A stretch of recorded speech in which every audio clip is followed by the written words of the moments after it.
The scent of burnt sugar hit Fiona Rivers the moment she opened the oven door, and she knew her morning had officially gone from bad to catastrophic.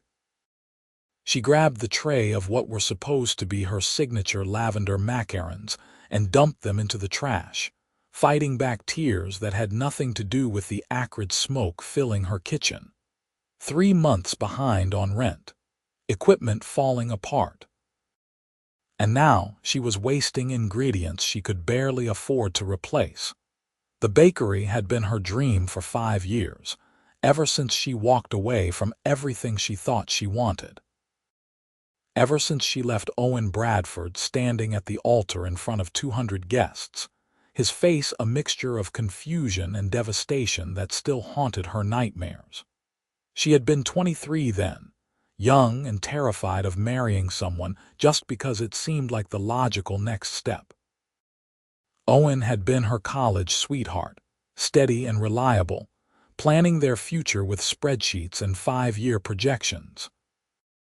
She loved him, or thought she did, but when she stood in that bridal suite with her mother adjusting her veil, all she could feel was suffocating certainty that she was about to make the biggest mistake of her life.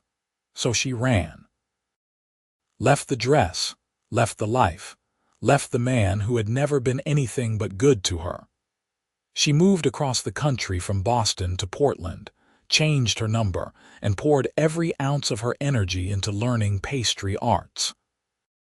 The guilt had been crushing at first, but she told herself it was better to hurt him then than to trap them both in a marriage built on obligation rather than passion. Now, at 28, she was about to lose everything she had built. Sweet Provisions occupied a small corner space in Portland's Pearl District, all exposed brick and vintage light fixtures that had charmed customers when she opened 2 years ago. But charm did not pay bills, and her landlord had made it clear that he was done with her promises. She needed $30,000 just to catch up on back rent and keep the doors open another 6 months. Without that, she would be closing by the end of March. The bell above the front door chimed, and Fiona quickly wiped her eyes, smoothing down her apron as she headed out to the counter. The morning rush had been pitiful, only 6 customers in 3 hours. She forced a smile as she pushed through the swinging door, then stopped dead. Owen Bradford stood in her bakery, and for a moment she wondered if she was hallucinating from stress and sleep deprivation. But no, it was definitely him. The same strong jaw, the same dark hair, though it was cut shorter now, styled with the kind of precision that spoke of expensive salons. He wore a charcoal suit that probably cost more than her entire month's revenue, and he looked at her with those storm-gray eyes that had once looked at her with such uncomplicated affection. "Fiona," he said, and his voice was exactly as she remembered, deep, measured with that slight Boston accent that made her name sound both familiar and foreign. "What are you doing here?" The words came out strangled. Her hands gripped the counter edge, needing something solid to hold on to. "I heard you were looking for investors." He moved closer, and she noticed how he carried himself differently now. There had always been confidence in Owen, but this was something else. This was power. "My firm specializes in small business acquisitions and partnerships. Your loan officer forwarded your application to us." The world tilted slightly. "Your firm, Owen, you were studying architecture." "I was." He stopped a few feet away, maintaining professional distance. "I finished my degree, worked for a firm in Boston for a year. Then I started buying properties, fixing them up, flipping them. That turned into development projects. Now Bradford Capital manages a portfolio worth about $2 billion. We have offices in 12 cities. $2 billion. The number was so absurd she almost laughed. "You're kidding." "I am not." His expression remained neutral, but something flickered in his eyes. "After the wedding, I needed something to focus on. Turns out I am very good at making money when I put my mind to it." The wedding. He said it so casually, like it was just another business transaction that had not worked out. Fiona felt heat crawl up her neck. "Owen, I do not know what to say. I tried to reach out years ago to apologize. You do not owe me an apology." He cut her off, his tone still professionally pleasant. "We were young. You made the right call, but we are not here to discuss ancient history. I am here because your business plan crossed my desk, and frankly, it is a mess." The embarrassment turned to indignation. "Excuse me. Your operating costs are too high. Your pricing does not reflect the quality of your product, and you have no digital presence beyond an Instagram account you update maybe twice a month." He pulled out his phone, scrolling through notes. "But your customer satisfaction ratings are exceptional. The food critics who have reviewed you rave about your work. You have something special here. You are just terrible at the business side. I am aware I am struggling." She crossed her arms defensively. "That is why I applied for funding. But if you just came here to insult me, I came here to offer you a deal." He pocketed his phone and looked at her directly. "Bradford Capital will invest $50,000 in suite provisions. That covers your back rent, equipment upgrades, and operating capital for the next year. In exchange, I want 49% equity in the business and operational oversight." Fiona stared at him. "You want to be my business partner? I want to make sure my investment is not wasted." His jaw tightened slightly. "I will handle the finances, marketing, and business strategy. You focus on what you are actually good at, making incredible pastries. We split profits proportionally after expenses. Standard contract, all above board." "Why?" the question burst out of her. "Owen, of all the businesses you could invest in, why mine? After what I did to you, this is business, Fiona, not personal." But the way he said it, the slight edge to his voice, suggested it was very personal indeed. "Do you want to save your bakery or not?" She should say no. Should tell him to leave and find her funding somewhere else, even though she knew there was nowhere else to turn. But pride was a luxury she could not afford, not when she was weeks away from losing everything. "I want to save it," she whispered. "Good." He reached into his jacket and pulled out a business card. "My lawyer will draw up the contracts. We will meet tomorrow at 9 to go over the details." He set the card on the counter between them, and when his fingers brushed the surface, she noticed he still wore no ring. "And Fiona, I expect you to be honest with me about the state of things, all of it. If we are going to be partners, I need complete transparency." Partners. The word felt heavy with irony. She nodded mutely, and he gave her a curt nod in return before turning to leave. At the door, he paused. "For what it is worth, the lavender macarons used to be your favorite. You made them for my birthday once." His back was still to her. "You burned a batch then too. You were so upset. I told you they were perfect anyway because you made them." Then he was gone, the bell chiming softly in his wake, and Fiona sank onto the stool behind the counter, her legs suddenly unable to hold her. Owen Bradford, billionaire investor. The man she destroyed was now her only hope for salvation, and she had no idea if he was here to save her business or systematically dismantle what was left of her peace of mind. She picked up his business card, running her thumb over the embossed letters. Tomorrow she would sign whatever contracts he put in front of her because she had no choice. But tonight, she would let herself feel the full weight of seeing him again, of confronting the past she had spent 5 years trying to outrun. The next morning, Fiona arrived at the downtown offices of Bradford Capital, wearing the only professional outfit she owned, a navy dress and blazer she had bought for her business loan interviews. The building was all glass and steel, the kind of place that made her feel acutely aware of the flour still embedded under her fingernails despite vigorous scrubbing. The receptionist directed her to the top floor, where Owen's assistant, a briskly efficient woman named Patricia, led her to a corner office with panoramic views of the city. Owen sat behind a massive desk, typing something on his laptop. He looked up when she entered, and for just a second, something unguarded crossed his face before the professional mask slid back into place.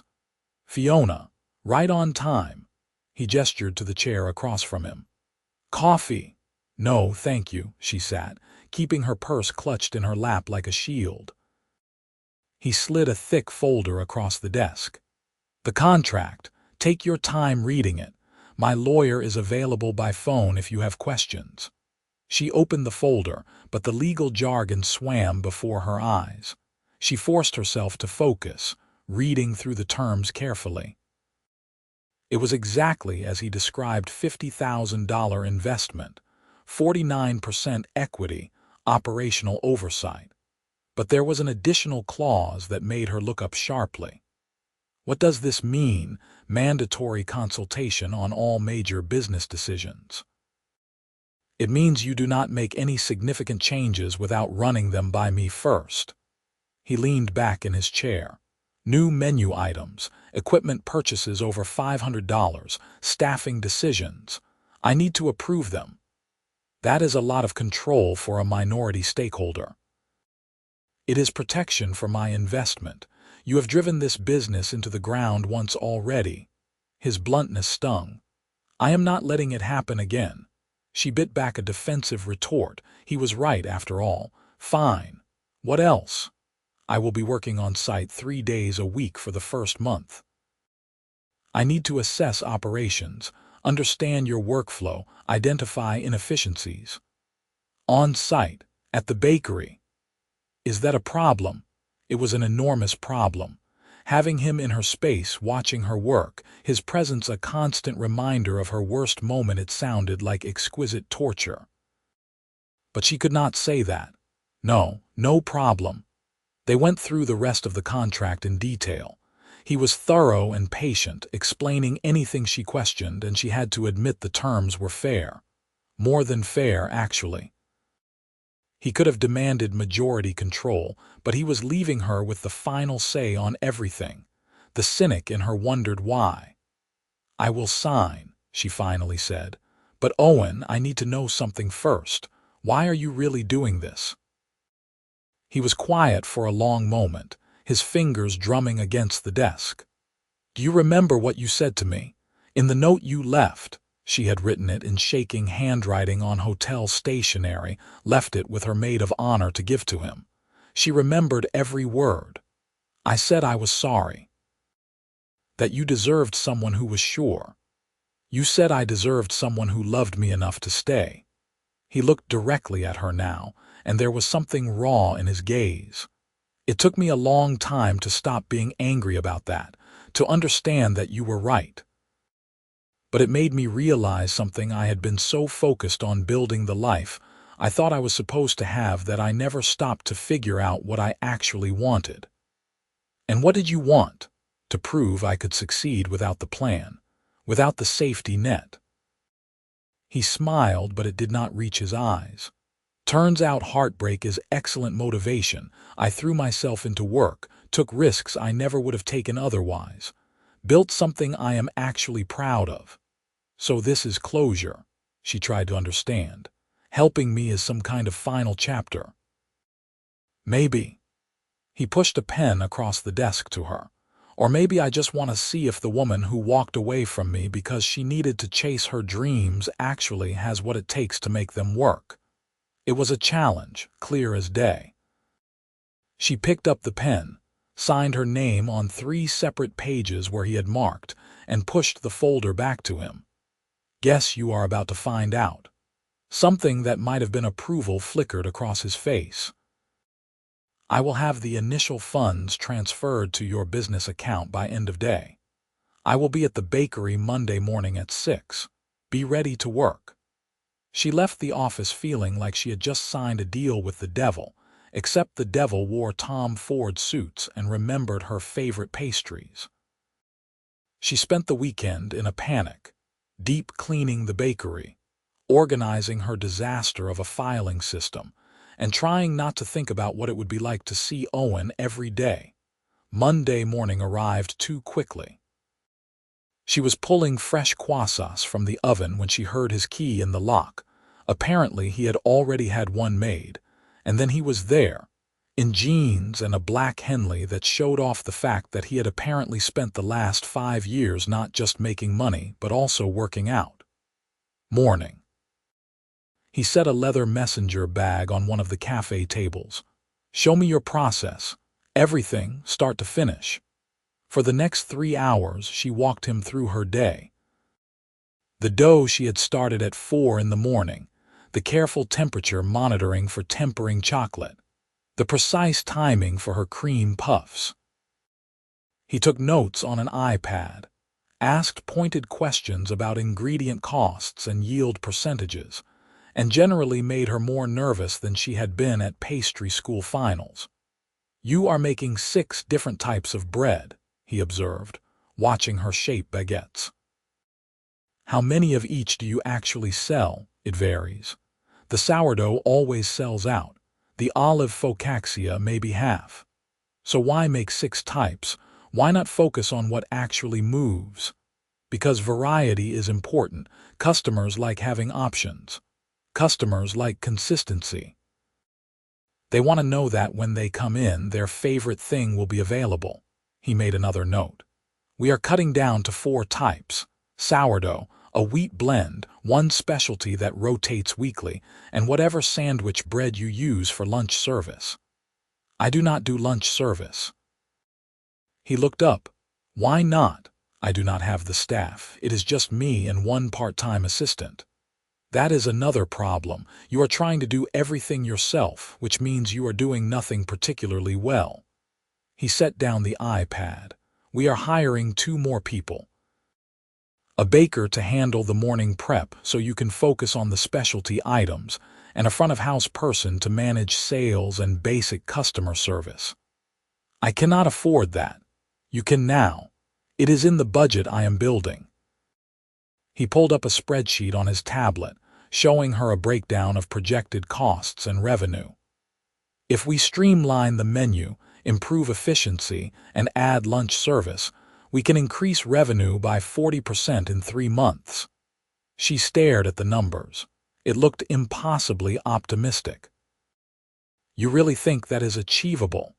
I do not invest in things I do not believe in, Fiona. The way he said her name still did something to her pulse that she did not want to examine too closely. She turned back to her dough, needing something to do with her hands. They worked in tense silence for a while. She shaped loaves while he made phone calls to suppliers, negotiating better rates on flour and butter with the kind of casual authority that made it clear he was used to getting what he wanted. By noon, her small bakery felt completely different, like a real business instead of her personal art project. Take a break, Owen said, startling her. She had been so focused on decorating a birthday cake that she had not noticed him watching her. When is the last time you ate? I had coffee this morning. That is not food. He pulled out his phone. There is a deli 2 blocks away. What do you want? Owen, you do not have to, Fiona. He looked at her with something like exasperation. You are running yourself into the ground. You cannot bake 14 hours a day on nothing but caffeine. It is not sustainable. I am fine. You are not fine. You are exhausted. You have lost weight since I saw you last, and not in a good way. You probably are not sleeping. His voice softened slightly. Let me buy you lunch. Call it a business expense. She wanted to argue, but her stomach chose that moment to growl audibly, betraying her. Pastrami on rye, extra pickles. The corner of his mouth twitched. Still the same, then. He left to pick up food, and she sank onto one of the stools, letting herself breathe for the first time all day. This was going to be impossible. Having him here, being professional and kind, and occasionally showing flashes of the man she used to know, it was worse than if he had been cold or cruel. She could have handled anger. This careful courtesy was far more dangerous. He came back with sandwiches and chips, and they ate at one of the small tables in the front. It should have been awkward, but somehow it was not. They talked about the business, about his ideas for a new website and social media strategy, about potentially getting sweet provisions into some of the local coffee shops as a supplier. "You are really good at this," she said, watching him sketch out a marketing timeline on a napkin. "The business stuff, I mean. I had good teachers and a lot of motivation to succeed." He glanced up at her. "What about you? Do you ever regret it, walking away from architecture school?" "I never wanted to be an architect. That was my father's dream." She had never admitted that out loud before. "I was good at it, but I did not love it. Baking is the only thing I have ever done that feels right. Even when it is failing, even then." She smiled sadly. "At least I am failing at something I actually care about." Something shifted in his expression. "It is not going to fail. Not anymore." The certainty in his voice made her want to believe him. They finished eating, and she went back to her cake, while he spent the afternoon building her a functional website, setting up online ordering, and creating social media content from photos he took of her pastries. By the time she flipped the sign to closed at 6, she was exhausted but cautiously hopeful. "Same time tomorrow," Owen said, packing up his laptop. "And Fiona, you did good work today." The praise settled warm in her chest. "Thank you for all of this. Thank me when we are turning a profit." But he almost smiled when he said it, and she realized with a start that she had missed his smile more than she wanted to admit. The next 2 weeks fell into a rhythm. Owen arrived every morning, worked alongside her until afternoon, then disappeared into meetings or back to his office. He was methodical and demanding, pushing her to be more efficient, to think strategically about every decision. But he also listened when she pushed back, respected her instincts about flavors and presentation, and never once made her feel like he was taking over rather than partnering. They hired a baker named Marcus, a recent culinary school graduate who was eager and talented, and a front-of-house manager named Sophie, who had worked retail for years and handled customers with effortless charm. With the extra help, Fiona finally had time to focus on developing new recipes, and the quality of everything they produced noticeably improved. Revenue started climbing. The new website drove online orders, and Owen's contacts helped them secure wholesale accounts with 3 local coffee shops. By the end of the first month, they had paid off the back rent and were actually operating in the black. "We should celebrate," Owen said one evening after they had closed up. They were the last ones there, as had become usual. "There is a wine bar around the corner. Let me buy you a drink." She knew she should say no. They had maintained careful professional boundaries, but she could feel something building between them, some tension that had nothing to do with business. Going for drinks would blur lines that needed to stay sharp. "Sure," she heard herself say. "That sounds nice." The wine bar was cozy and dimly lit, the kind of place designed for intimate conversations. They sat at a small table in the corner, and Owen ordered a bottle of red that probably cost more than her daily ingredient budget. "To sweet provisions," he said, raising his glass. "May she never need rescuing again." "To second chances," Fiona added, and immediately regretted it when his eyes met hers. They drank in silence for a moment. The wine was rich and smooth, and she felt some of the constant tension in her shoulders finally ease. "Can I ask you something?" Owen set down his glass. "That day, at the wedding, did you know before that you were going to leave?" She had been expecting this conversation eventually, but it still made her throat tight. "No. I thought I could go through with it right up until I was standing there in my dress, and then I just knew I could not. It was not fair to you, Owen. You deserved someone who was absolutely sure, and I was not." "Were you in love with someone else?" "No." God, no, it was not about that. She struggled to find the right words. I loved you, I really did, but I was so young and I felt like I was disappearing into this life we had planned. Your life. I did not even know what I wanted because I had never given myself space to figure it out. So you ran. So I ran. She met his gaze. I am sorrier than you will ever know for hurting you, but I am not sorry I left. Does that make sense? He was quiet, turning his wine glass in slow circles. Yeah, it does. And you were right, I deserved someone who was sure. I just wish you had figured that out before I rented out a historic mansion and invited my entire extended family. The hint of humor in his voice surprised a laugh out of her. Your Aunt Margaret probably still wants to kill me. Aunt Margaret wanted to kill you at the engagement party. She thought you were too flighty for a Bradford. He smiled, really smiled for the first time since he had walked back into her life. Turns out she was right. I prefer the term free-spirited. You stole a wedding dress. I left money for it, 3 years later, with interest. She flushed. How did you know about that? Your mother told my mother. They still have lunch once a month, apparently. He refilled their wine glasses. I know more about your life than you probably think. I know you worked 3 jobs to pay for pastry school. I know you won a regional competition last year for your chocolate torte. I know you volunteer every Sunday at a youth shelter, teaching kids to bake. The fact that he had kept track of her was both touching and terrifying. Why? Because for a long time I needed to understand what was worth more than marrying me. He said it simply, without self-pity. And I wanted to know if you were happy, if it was worth it. Was it? I think so. You became exactly who you were meant to be. That takes courage. He looked at her seriously. I was angry for a long time, Fiona, but I am not anymore. What you did forced me to rebuild my entire life, and that life is better than anything I had planned. So maybe we both needed you to run. Tears pricked at her eyes. I did not expect forgiveness. I am not sure I am offering it, not entirely.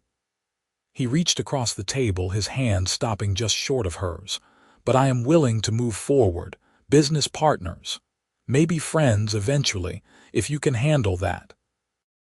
She looked at his hand, so close to hers, and felt the pull of something dangerous and familiar. I can handle it. They talked until the bar closed. Easy conversation about everything and nothing, books they had read, places they wanted to travel, the strange experience of becoming adults when they had last known each other as kids playing at adulthood. By the time he walked her to her car, she felt lighter than she had in years. Same time tomorrow? He asked. Same time tomorrow, she agreed. But as she drove home, she could not shake the feeling that they were both lying to themselves about what this was becoming. Spring arrived in Portland with sudden enthusiasm, cherry blossoms exploding into pink clouds along every street. Sweet Provisions was thriving, there was no other word for it. They had a wait list for wedding cakes, a standing wholesale order with 7 coffee shops, and a feature in Portland Monthly naming them one of the city's best new bakeries. Fiona should have been purely happy, but instead she was increasingly confused by her own feelings. Owen came to the bakery 4 days a week now instead of 3, staying later each evening. They had fallen into the habit of sharing dinner after closing, either cooking in the bakery's kitchen or walking to one of the nearby restaurants. He told her stories about his business deals, the ridiculous demands of wealthy clients, the satisfaction of turning failing companies around. She told him about the meditative quality of kneading dough, the chemistry of creating perfect pastry, her dreams of maybe opening a second location someday. It felt like dating without any of the actual dating, and it was driving her slowly insane. You are staring at him again, Sophie whispered, catching Fiona watching Owen through the kitchen window. He was at his usual table, video conferencing with someone in Tokyo, looking unfairly attractive in his wire-rimmed glasses. I am not staring. You are absolutely staring, and he stares at you too when you are not looking. Sophie grinned. The tension in here is ridiculous. Just kiss the man already. He is my business partner. It would be completely inappropriate. He is your ex-fiancé who you are clearly still hung up on. Sophie started arranging scones in the display case. Look, I do not know the whole history there, but I know chemistry when I see it. And you two have enough to set off smoke alarms. Fiona busied herself with frosting cupcakes, trying to ignore how right Sophie was. The problem was that she did not know what Owen wanted. He was warm and friendly, occasionally flirtatious, but he never crossed any lines. Never touched her beyond the occasional brush of hands. Never suggested their dinners were anything more than colleagues grabbing food. Maybe he really had forgiven her and moved on. Maybe she was the only one still caught in the gravity of what they used to mean to each other. That evening, after everyone else had left, Owen helped her clean up as he often did. They moved around each other with practiced ease now, and she tried not to think about how domestic it felt. "Can I show you something?" he asked as she was wiping down the last counter. "Sure." He pulled up a document on his laptop. "I have been working on a 5-year growth plan for Sweet Provisions. This is preliminary, but I wanted your input before I develop it further." She leaned over his shoulder to look at the screen, immediately distracted by his proximity. He smelled like coffee and something woodsy, and she had to force herself to focus on the spreadsheet. "You want to open 3 more locations." She scanned the projections, stunned by the numbers. "Over 5 years, yes. And I want to launch a product line, your macarons and maybe the chocolate truffles for retail distribution. We could get them into specialty stores up and down the West Coast." He looked up at her, his face inches from hers. "You have something special, Fiona. It deserves to be more than one small bakery. That is a lot of expansion, a lot of risk, calculated risk. I have done the market research. Portland is ready for this, and so are you." His confidence in her was dizzying. "What do you think?" What she thought was that she was falling for him again, or maybe still, or maybe she had never actually stopped. What she thought was that this was a terrible idea that would end in disaster. What she thought was that she did not care, because being near him felt like the only truly right thing in her life. "I think you might be crazy," she managed, "but I am in." "Good." He did not move away, and neither did she. "Fiona, I need to tell you something." Her heart hammered. "Okay." "When I first saw your loan application, I almost rejected it without looking. I was not sure I could handle seeing you again, working with you. I thought I had moved on, but the truth is, you have been the ghost in every relationship I have tried to have for 5 years. She could not breathe. "Owen, let me finish." His eyes searched hers. "I came here to prove to myself that I was over you, that I could be professional and detached and just focus on the business. But I am not over you. Being around you every day, watching you create things, seeing how passionate you are about this work, it just reminds me why I fell for you in the first place. I do not understand what you are saying." "I am saying I am still in love with you." He said it plainly, like a simple fact.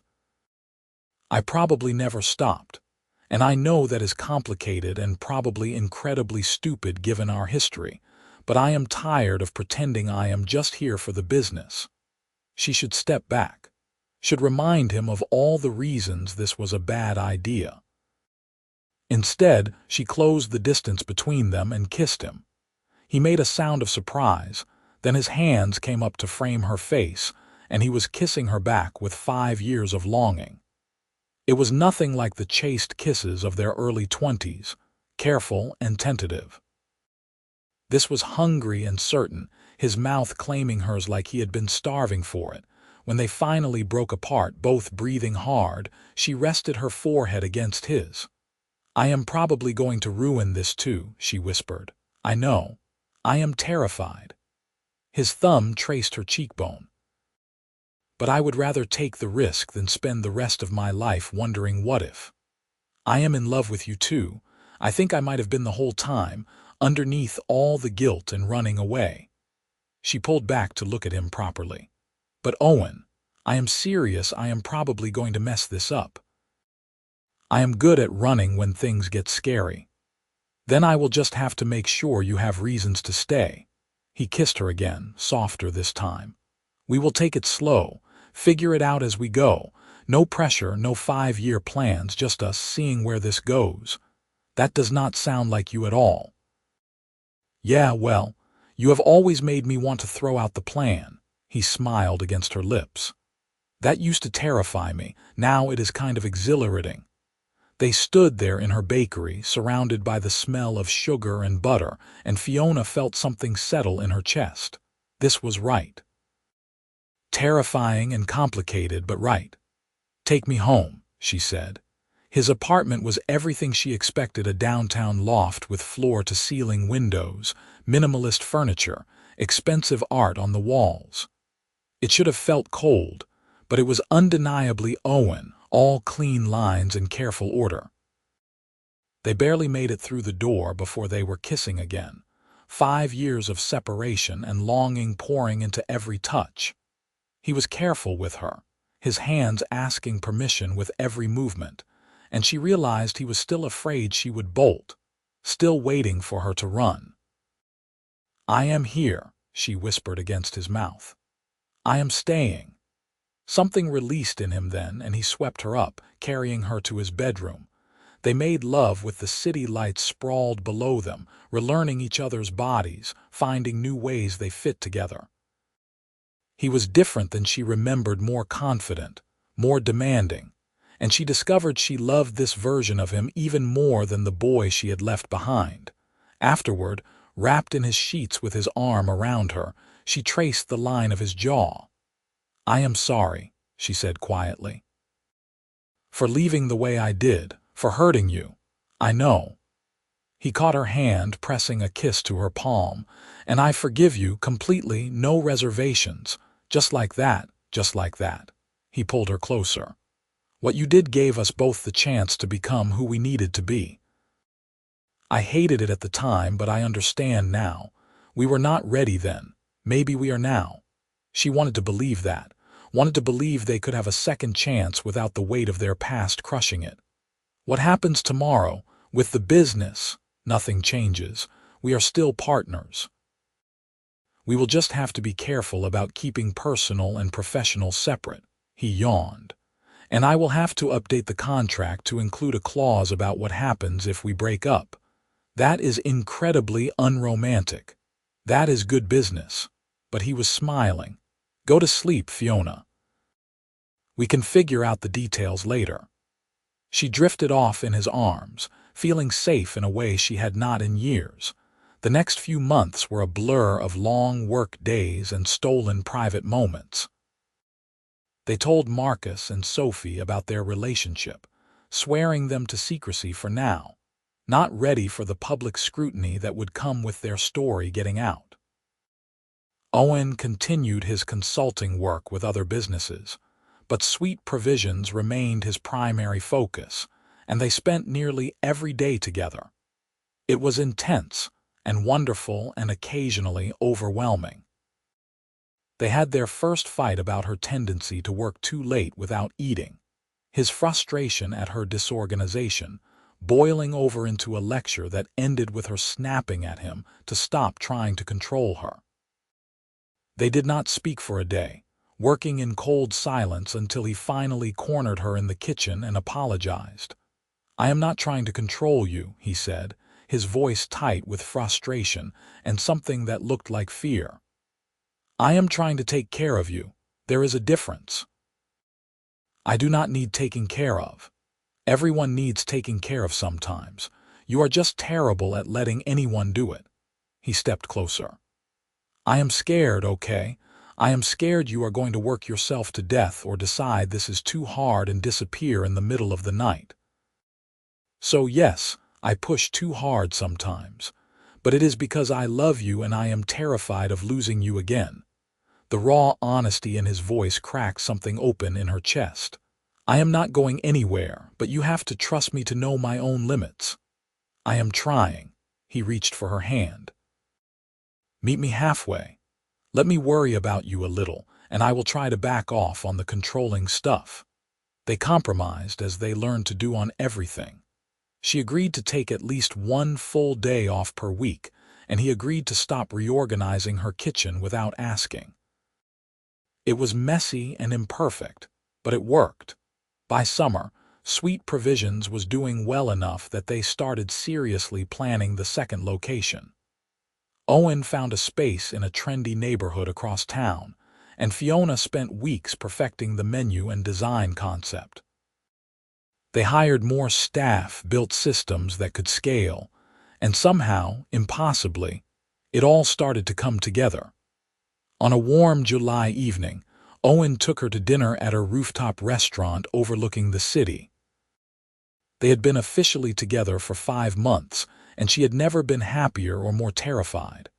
Happiness had a way of making her nervous, waiting for the other shoe to drop. "You are thinking too loud," Owen observed, refilling her wine glass. "Sorry, just processing. Want to share?" She looked at him across the table, this man who had somehow become her partner in every sense of the word. "I am just waiting for it to fall apart. What if it does not?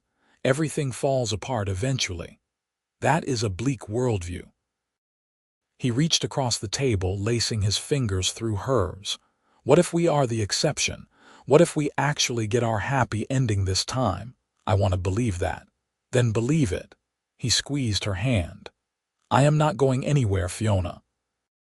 You could burn down the bakery, lose every penny, decide you want to move to Antarctica and raise penguins, I would still be here. That is what you never understood before. I did not love you because you fit into my plan. I loved you because you were you. That has not changed." Tears burned her eyes. "I do not deserve you. Probably not. I am an excellent catch." His smile softened the arrogance of the words. "But you are stuck with me anyway." They finished dinner, and he drove them back to his apartment, which had essentially become their apartment over the past few months. Most of her things had migrated there through a process of gradual integration that neither of them had explicitly discussed. It felt natural, easy in a way their relationship had never been before. That night, tangled together in bed, he traced lazy patterns on her shoulder. "Move in with me." Officially, she propped herself up to look at him. "I am basically already living here, so make it official. Give up your lease, bring the rest of your stuff, I will clear out the spare closet." It was a small thing, really, a formality. But it felt huge, like a commitment she was not sure she was ready for. "Owen, too fast." He read her hesitation correctly. "Sorry, we can table it." "No, it is not that. I want to." She struggled to explain the knot of anxiety in her chest. "I just have this fear that the moment I fully commit to something, it will blow up in my face. Like the wedding. Like the wedding. And I am scared that I am fundamentally broken, that I will always find a reason to run." She made herself hold his gaze. "What if I wake up one day and panic and leave again?" "Then you leave." He said it simply. "And I will be devastated and probably angry and definitely heartbroken. But Fiona, I am choosing to take that risk because being with you is worth it. I would rather have you for however long I can than not have you at all." That is possibly the most romantic and depressing thing anyone has ever said to me. I contain multitudes. He pulled her back down against his chest. "But seriously, think about it. No pressure. I just want you here officially. I want to wake up knowing you will still be here." She fell asleep thinking about it, and when she woke up to find him already awake, watching her with soft eyes in the early morning light, she knew her answer. "Yes." "Yes, what?" "Yes, I will move in. officially. His smile was sunrise bright. Yeah, but I am bringing my ridiculous coffee mug collection and you are not allowed to complain about it. I would never. He kissed her, morning breath and all. Your terrible mugs are part of your charm. They spent the day working at the bakery in a haze of giddy happiness that probably made them insufferable to be around. Sophie caught them kissing in the supply closet and threatened to spray them with water like misbehaving cats. Marcus just rolled his eyes and muttered something about young love. "We are not that young," Fiona protested. "Anyone younger than me is young," Marcus said. He was all of 24. "And you two are disgustingly cute. It is kind of inspiring, actually. Like if you can overcome the whole leaving him at the altar thing, maybe there is hope for the rest of us mortals." "I did not leave him at the altar," Fiona said. "I left before the ceremony started." "That is not really better," Sophie pointed out. Owen emerged from the office where he had been on a conference call. "What are we talking about?" "Your traumatic past," Marcus said cheerfully. "Ah, my favorite topic." But Owen was grinning as he slid an arm around Fiona's waist. "Just so you know, I am writing a tell-all book. It will be very dramatic, probably get optioned for a limited series. I will sue for defamation. Truth is an absolute defense, sweetheart." The easy banter, the casual affection, it all felt so natural that Fiona sometimes forgot how miraculous it was that they had found their way back to each other. Almost losing everything had taught her to appreciate what she had while she had it. The second Sweet Provisions location opened in September to huge success. They had a line out the door on opening day, and the local press covered it extensively, fascinated by the story of the bakery that had gone from nearly closing to expanding in less than a year. Owen skillfully deflected questions about his personal involvement, keeping the focus on Fiona and her talent. "You should take credit too," she told him that night, exhausted but exhilarated. "None of this would have happened without you. I just ran the numbers.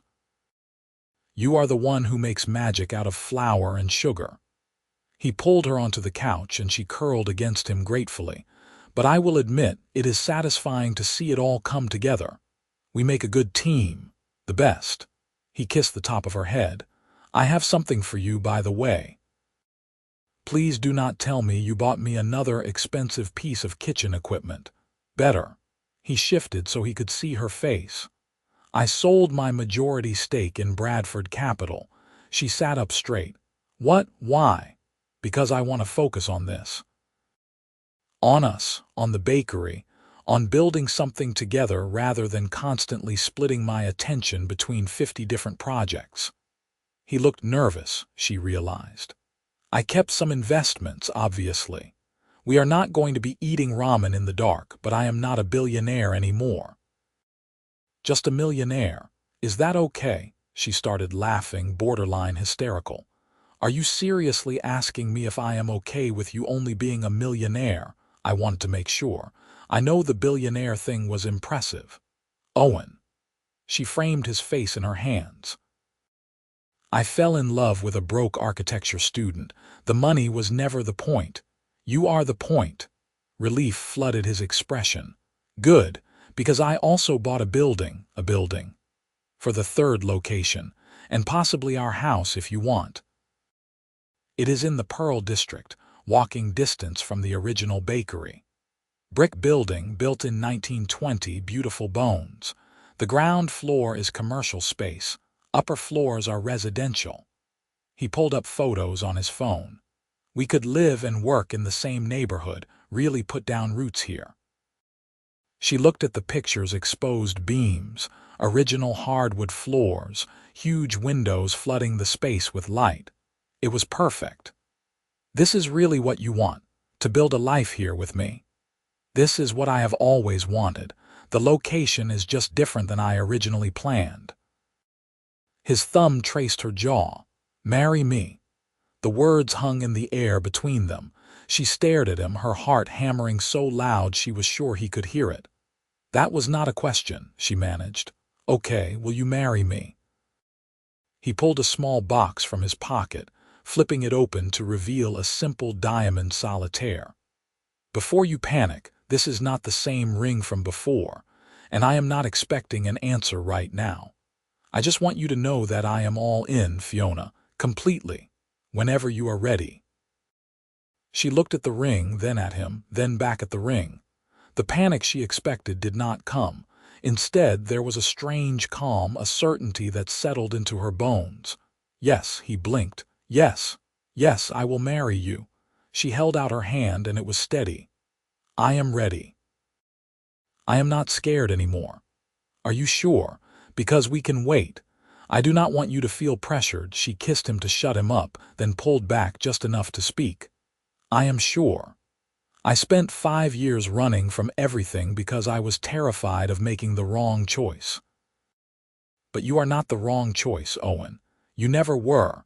I was just too young and stupid to know what I had." He slid the ring onto her finger with shaking hands, and she realized he had been far more nervous about this than he had let on. "I love you. So much it is kind of ridiculous." "I love you too, even though you reorganize my spice cabinet without asking. That is because your system makes no sense. It makes perfect sense." They argued about spice organization until they were both laughing, and then they were kissing again, and the ring caught the light on her finger, sending tiny rainbows across the ceiling. They got married 3 months later, in a simple ceremony at the courthouse with just Sophie and Marcus as witnesses. Fiona wore a cream-colored dress she bought off the rack at Nordstrom, and Owen wore the same suit he had worn the day he walked back into her bakery. They exchanged vows they wrote themselves, promising to be partners in all things, to communicate even when it was hard, to choose each other every day. There was no big reception, no elaborate plans. They went back to the bakery afterward and made their own wedding cake together, laughing when Owen got buttercream in his hair and Fiona dropped an entire bowl of strawberries. It was messy and imperfect and exactly right. No regrets this time. Owen asked as they sat on the floor of the bakery at midnight, eating cake straight from the pan. "No regrets." "Well, except maybe that I got buttercream on my dress. It is a good look for you." He licked frosting off her wrist, making her shiver. "Mrs. Bradford." "I am keeping Rivers professionally. I know, it is on all the paperwork." He pulled her into his lap. "You are stuck with me now, legally bound. I can live with that." They renovated the building Owen had bought, turning the ground floor into the third Sweet Provisions location and the upper floors into their home. Fiona loved the symmetry of it living above her work, the smell of baking bread drifting up through the floorboards, the ability to slip downstairs at odd hours when inspiration struck. A year after they married, she found out she was pregnant. The news sent her into a brief spiral of panic. She had only just gotten her business stable, her life figured out. How could she possibly add a baby to the mix? Owen found her crying in the bathroom at 2 in the morning, clutching the positive test. "Hey, talk to me." He sat on the floor beside her. "I am scared. Of being a mom, of failing at it, of losing myself again, of messing up this kid the way I mess up everything else." The fears spilled out in a rush. "You do not mess up everything. You built a successful business from nothing. You learned to trust yourself and commit to a relationship. You are so much stronger than you give yourself credit for." He took the test from her hands, looking at it with wonder. "And you are not doing this alone. We are partners, remember, in all things. What if I am terrible at it? Then we will be terrible at it together, but I do not think you will be." He helped her up, guiding her back to bed. "You teach kids to bake every Sunday. You are patient and kind and creative. You are going to be an amazing mother." She wanted to believe him. "You are not scared." I am terrified, but I am also excited. We are going to have a family, Fiona, a little person who is half you and half me." His hand settled on her still flat stomach. "That is pretty incredible." Pregnancy was harder than she expected, exhaustion and nausea making the long bakery hours nearly impossible. Owen hired more staff to pick up the slack, and Fiona reluctantly learned to delegate, letting others handle aspects of the business she had always controlled. "This is good practice," Sophie pointed out, "for when the baby comes and you cannot work 100 hours a week." "I do not work 100 hours a week." "You absolutely do, but it is going to have to change. Kids need their mom present, not just physically around." It was an adjustment, learning to step back. But Owen was right there with her, cutting back his own hours, making space in their lives for what was coming. They took childbirth classes and read parenting books and argued about names for hours. "Oliver," Owen suggested. "No, too close to Owen. People will think we are narcissists." "Fiona, my love, we named every business location after your bakery. That ship has sailed." She threw a pillow at him. Their daughter was born on a spring morning, arriving 3 weeks early and screaming her displeasure at the world. They named her Olivia Margaret Olivia because they both loved it, Margaret after Owen's late grandmother. She had Fiona's dark hair and Owen's gray eyes, and Fiona fell in love so hard and fast it was disorienting. "I get it now," she whispered to Owen in the hospital, watching him hold their daughter with the kind of careful wonder usually reserved for miracles. "Why you were so angry when I left. This love is so big it is terrifying. If she left me at the altar, I would be destroyed." "Then I guess we better raise her to not run from things." But he was smiling as he said it. Parenthood transformed them in ways Fiona had not anticipated. Owen was a natural with Olivia, patient and attentive, changing diapers and handling middle-of-the-night feedings without complaint. Fiona struggled more, consumed by anxiety that she was doing everything wrong. But slowly, with Owen's support and the help of a therapist he gently suggested she found her footing. They worked out a system, flexible schedules that allowed them to both work and be present for Olivia. The bakery continued to thrive, now with 4 locations and a retail line in stores across the Pacific Northwest. Owen managed the business side from home most days, and Fiona went into the bakery a few times a week, using her time there to focus on creative development rather than day-to-day operations. It was not perfect.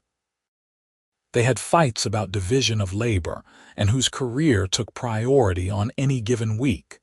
They had moments of crushing exhaustion and doubt, but they worked through it together, with the kind of commitment that came from having already lost each other once.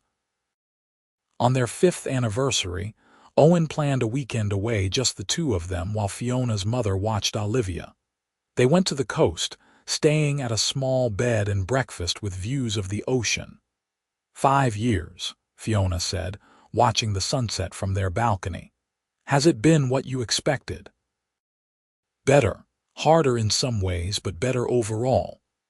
He came up behind her, wrapping his arms around her waist. "Do you regret it, walking away the first time?" She had to think about that. "I regret hurting you, but I do not regret that it happened. We would not be here if I had not left. You would not have built your company, I would not have the bakery. We had to become ourselves separately before we could be together." "That is very philosophical." "I have a lot of time to think while folding croissant dough." She leaned back against him. "What about you? Any regrets?" "Just one. I regret not fighting for you harder back then, not following you to Portland and demanding you explain instead of just accepting that you left. You think it would have made a difference? No, I think I would have just been more pathetic. You needed the space to grow." He turned her to face him. "But I am glad I got a second chance. Not everyone does." They made love with the sound of waves crashing outside, and afterward, wrapped in hotel sheets, Fiona felt completely at peace. This was her life now, messy and complicated and more wonderful than anything she could have planned. 2 years later, Olivia got a baby brother they named Ethan. The bakery expanded to 6 locations, and they started talking about franchising opportunities. Owen published a book about business turnarounds that became a surprise bestseller. Fiona competed on a nationally televised baking competition and made it to the finals. Their life was full and chaotic and exactly what they had built together. On a random Tuesday evening when Olivia was 7 and Ethan was 2, Fiona found Owen in his study, looking through old photos on his laptop. She recognized the images from their college days, from the aborted wedding, from the early days of Sweet Provisions. Feeling nostalgic, she settled onto his lap and he wrapped an arm around her waist automatically. Just thinking about the path that got us here, all the ways things could have gone differently. He pulled up a photo of them at 23, young and clueless, all their plans laid out before them. We look like babies. We were babies. I cannot imagine Olivia getting married at that age. God, do not remind me that she will eventually date. I am not ready for that conversation. He clicked to another photo, the first day of Sweet Provisions, Fiona covered in flour and grinning at the camera. You were so happy that day. I still am, happier even. She turned to look at him. Thank you. For what? For not giving up on me. For showing up when I needed you, even though I did not deserve it. For being the best partner I could have asked for. She kissed him softly. For forgiving me. Always. He closed the laptop, giving her his full attention. You know what the crazy thing is? I spent so long being angry that you left. But if you had not, I would have spent my life working for someone else's architecture firm, probably resenting that you talked me into it. And you would have been miserable pretending to enjoy designing buildings. Instead, we got this. A bakery empire, 2 kids, and the most stubborn, infuriating, brilliant woman I have ever known as my wife. His hand slipped under her shirt, fingers tracing familiar patterns on her skin. Best consolation prize ever. I am not a consolation prize. No. You are the grand prize. The jackpot. The whole damn lottery. He stood, lifting her with him. Speaking of which, the kids are asleep. Want to go celebrate how lucky I am. She laughed as he carried her to their bedroom, the same bedroom in the home they had built above the bakery where it all started. Where she had learned to trust herself, to commit, to stop running from the things that mattered. Years later, when Olivia was studying business at college and Ethan was a sophomore in high school with dreams of opening his own restaurant, Fiona and Owen would sit on the couch in their living room and marvel at how their lives had unfolded. The bakery would have 12 locations by then, and Owen would be semi-retired, consulting on projects that interested him while spending most of his time supporting Fiona's increasingly elaborate creative ventures. They would have weathered teenage rebellions and business setbacks and the normal struggles of a long marriage. But through it all, they would choose each other, every single day, because they understood that some love stories do not follow the expected path. Some love stories require people to lose each other before they can truly find themselves and come back together stronger for the breaking. But on that Tuesday evening, with their young children sleeping down the hall and the smell of tomorrow's bread dough rising in the bakery below, Fiona and Owen were just 2 people who had been given an improbable second chance and had somehow managed not to waste it. They made love slowly, with the ease of long familiarity and the spark of enduring attraction, and fell asleep tangled together, complete in ways neither had been before they found their way back to each other. The man she left at the altar had reappeared as a billionaire investor when her bakery desperately needed saving. But what he had really given her was not money or business expertise. He had given her the chance to prove to herself that she could stay, that she could commit, that she was capable of being the partner she had been too young and scared to be before. And she had given him something equally valuable, the knowledge that the life he planned was not the only path to happiness, and that sometimes the best things come from having your carefully constructed plans completely demolished. They were partners in the truest sense, building something neither could have created alone. And every morning when Fiona went downstairs to her bakery, when she sank her hands into dough and created something beautiful from raw ingredients, she thought about how fitting it was that she had built her life the same way, taking separate elements that seemed incompatible and transforming them into something better than the sum of its parts. Their story was not perfect. It was messy and complicated, scarred by false starts and past mistakes. But it was theirs, built on forgiveness and second chances, and the radical courage it took to try again after failing spectacularly the first time. And in the end, that was the best kind of love story, not the one where everything went smoothly from the start, but the one where two people learned and grew and fought their way to happiness together.